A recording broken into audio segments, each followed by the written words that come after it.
Yo, was geht? Ich bin's, Leinterde und ich begrüße euch zu Part 8 von meiner Star Wars The Mandalorian Kapitel 1 Toybox Serie in Disney Infinity.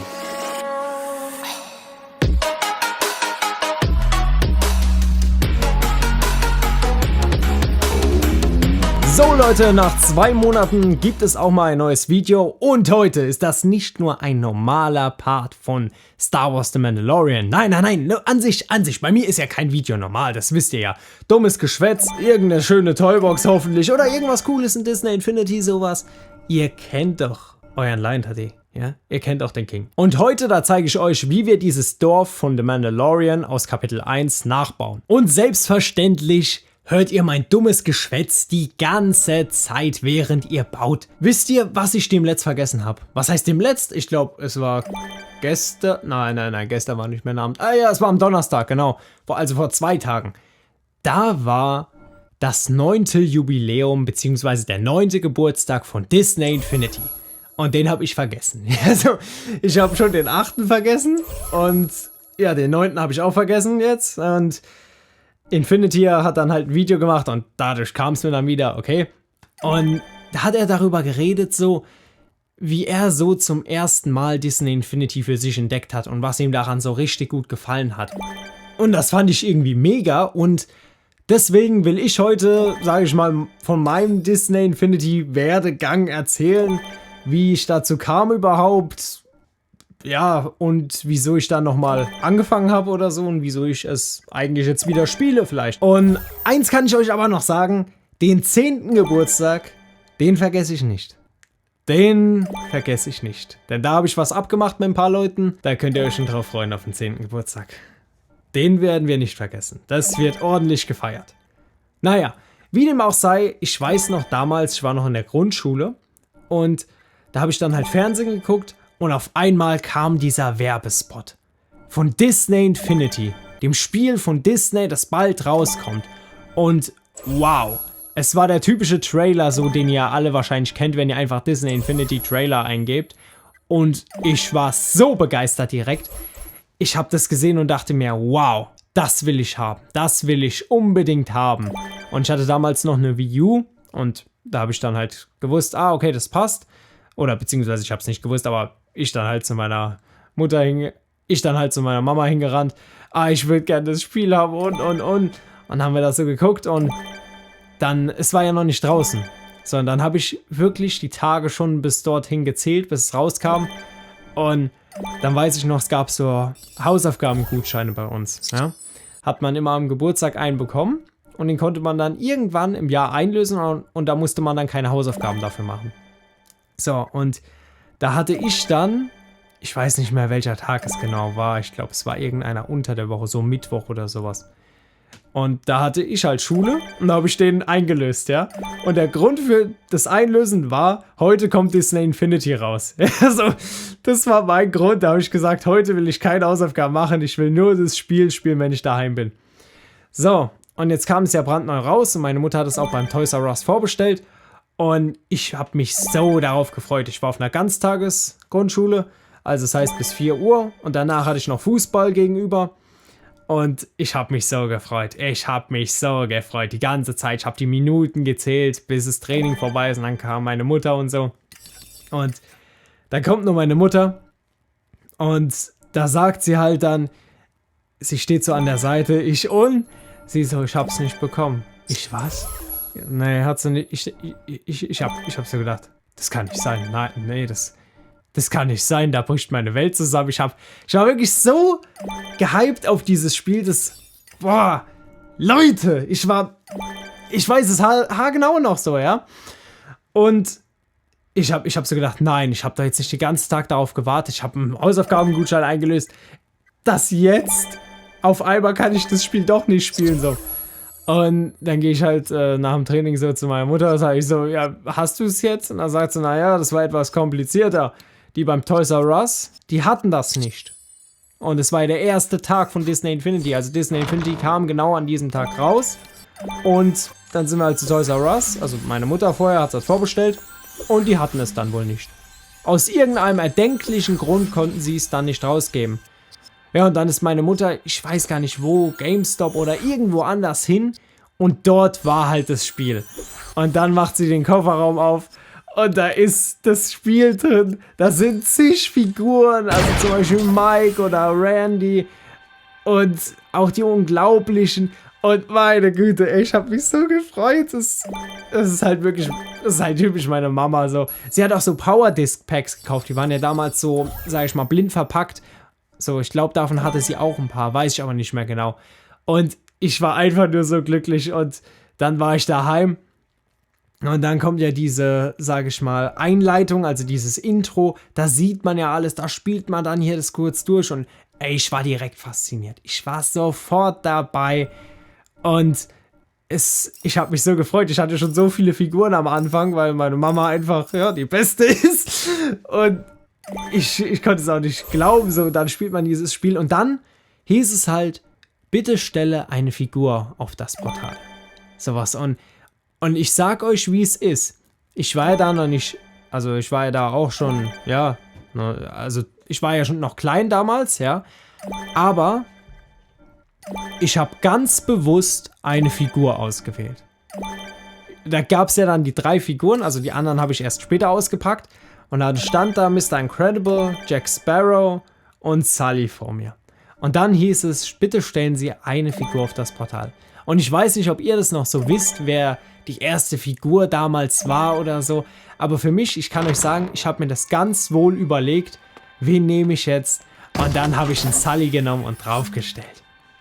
Und dann war halt der Sully da im Spiel und damals war es dann noch so, da hat man die Figur draufgestellt und da kam halt dieser kleine Tornado und dann hat der Sully, war das so mit der Kamera noch und da hat er in die Kamera kurz irgend so einen Spruch, glaube ich, gesagt und dann konnte man da als Sully rumrennen und so.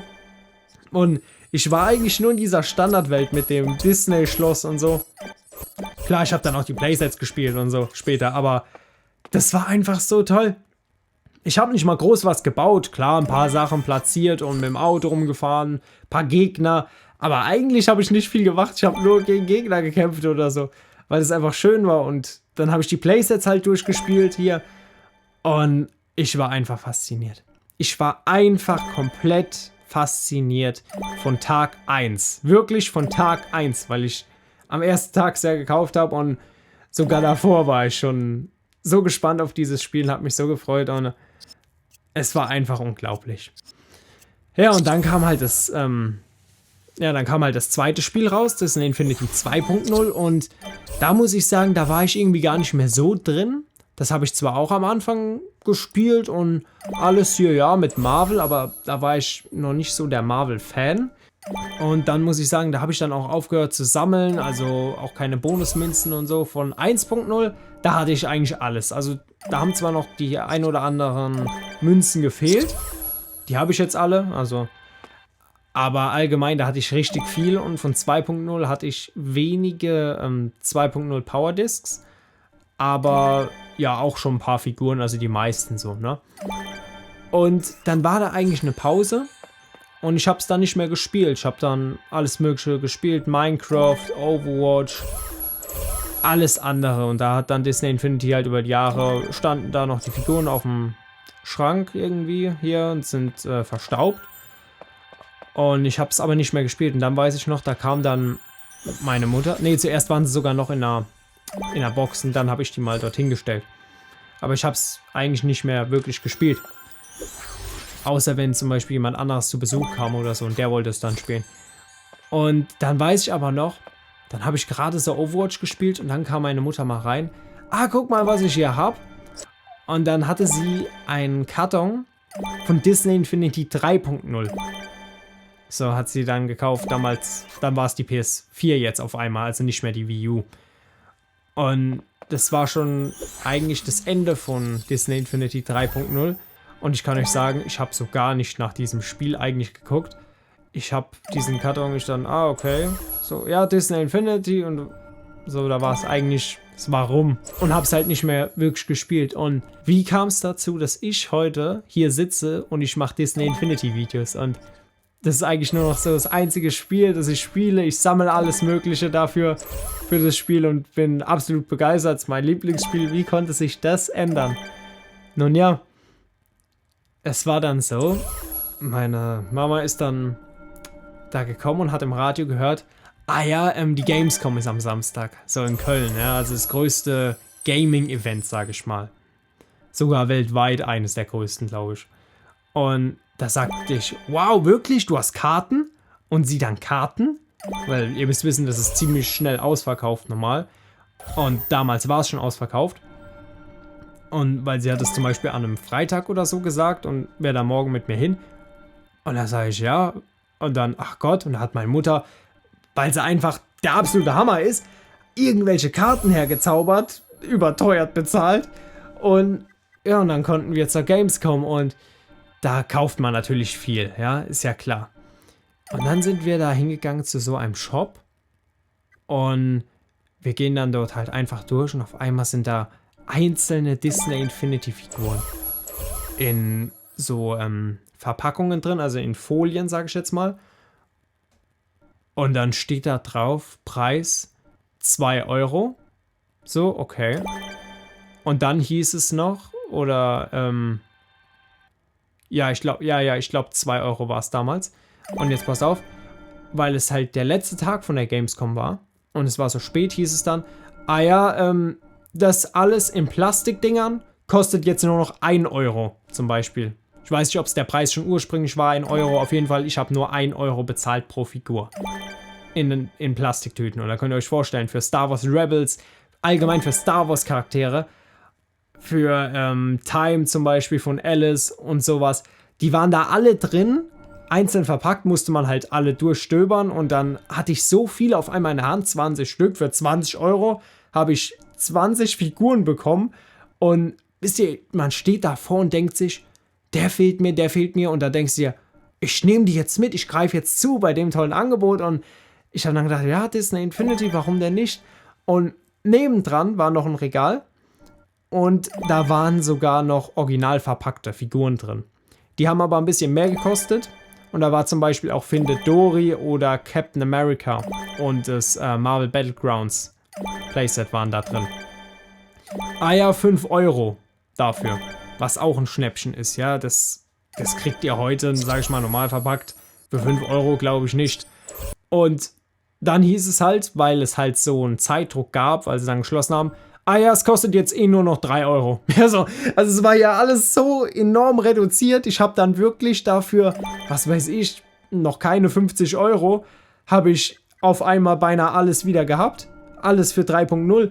Und dann kam ich halt heim und ich war halt schon irgendwie begeistert, weil ich meine, dieses Gefühl, man öffnet dann Kartons oder halt aus den Folien und hat halt die Figuren drin. Dann, wow, wer ist denn das? Ich kannte ja manche auch gar nicht davon. Und dann testet man die aus und allgemein dieses Sammeln. Und dann war ich wieder drin, meine Mutter auch. Wir haben alles durchgesammelt, geguckt, dass wir jede Figur kriegen, dass wir die Bonusmünzen dazu bekommen. Und dann habe ich es halt wieder gespielt, auch die Playsets. Und dann habe ich es auch 3.0 zum Beispiel habe ich auch wieder gespielt, weil es hieß dann, wir sollen einen Film für die Schule machen, einen Englischfilm. Und da mussten wir was Spezielles drehen, eine spezielle Szene. Also ein Banküberfall. Und wir konnten ja im echten Leben keine Bank überfallen. Und dann kam ich halt auf die Idee, wir können das in Disney Infinity nachstellen, ja. So ein Dort-Film. Und das haben wir auch gemacht. Sind von unserem Bundesland im Englischwettbewerb, also musste man halt einen Film einreichen, sind wir Zweiter geworden. Und das Video war der absolute Hammer dafür. Also ich bin heute noch stolz drauf und so kam ich dann dazu wieder, weil dadurch habe ich meine erste Welt dann gebaut in 3.0. Also so kam ich dann eigentlich wieder ins Spiel rein. Und dann dieses Sammelfieber mit der Gamescom zusammen. Und da habe ich halt wieder gesammelt und eigentlich auch gespielt. Und jetzt dann mit The Mandalorian habe ich halt gesagt, ja, das dauert so lange, eine Woche und dann kommt eine neue Folge, warum dessen? Und hat meine Mutter gesagt, ja, damit Kinder das zum Beispiel nachbauen können oder nachspielen können, so. Und da habe ich gesagt, boah, das wäre schon cool, wenn man das so nachbauen könnte und alles. Und dann, ja klar, kann man ja mit Lego so. Und dann habe ich gesagt, eigentlich kann man das ja auch in Disney Infinity. Und dann, ja, oder halt so. Und dann habe ich halt wieder Disney Infinity angeschmissen, weil ich halt gewusst habe, es gibt doch so einen, und zwar Boba Fett. Hab das Spiel wieder reingemacht und hab Kapitel 1 gebaut. Ja, das war halt dann wieder das Comeback und seitdem ging es halt nur noch Und habe ich halt gedacht, okay, The Mandalorian, komm, laden wir mal wieder ein Video hoch. Es gab Höhen und Tiefen, sage ich mal, aber dann das Sammelfieber, die schönen Figuren, allgemein das Gameplay dann, dass man wirklich seiner Kreativität freien Lauf lassen kann und alles bauen kann, was man sich nur erdenken kann. Das hat mich, glaube ich, wieder zurückgebracht und ich glaube, das ist bis heute noch das, was mich so sehr an diesem Spiel fasziniert. Man hat Figuren, die da rumstehen, das ist ja auch schön anzusehen und stellt sie dann auf ein Portal und dann werden sie lebendig. Man kann in Welten eintauchen, verschiedenste Sachen, auf die man gar nicht käme. Kämpfen natürlich, kämpfen macht natürlich auch richtig Spaß und es ist einfach für mich das perfekte Spiel. Es kombiniert alles. Wenn ich einen Film sehe, zum Beispiel von Marvel, und da sage ich, wow, Iron Man ist der Hammer. Nach dem Film, ich starte Disney Infinity, spiele als Iron Man. Also, weil es sich genauso anfühlt. So Leute, das war's jetzt mit dem Video. Ich hoffe, es hat euch gefallen. Falls ja, dann lasst mir doch eine positive Bewertung da. Würde mich auf jeden Fall freuen. Und da würde ich sagen, sehen wir uns beim nächsten Mal. Bis dann. Ciao.